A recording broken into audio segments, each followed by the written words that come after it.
Halina aking hirang, tayo ay magkantahan.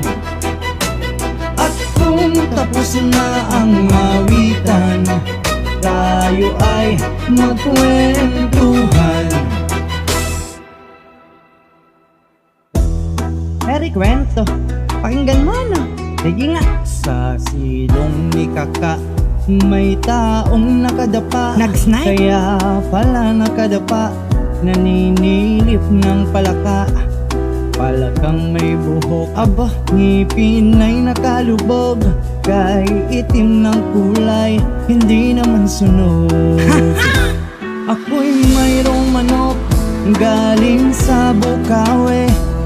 Balahibo'y kulot, mahaba ang butse. Ay, laylay. Kung ito'y lumaban, ay sa ating gabi, ang bawat matuka nagiging butete. Tingnan mo nga ano.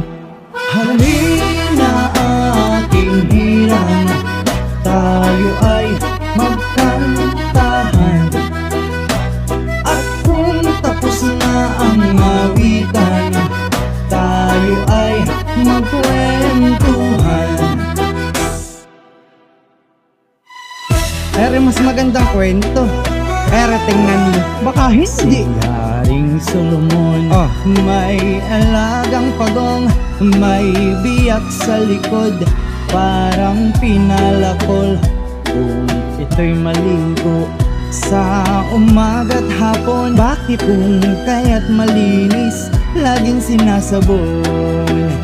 Ang pagong na ito'y sobra kong humiling, gusto pa sa gabi kakain ng saging. Aba, ambisyoso. Kahit siya'y busog na'y daing pa ng daing, at ang sabi pa niya, isa pang nagiling.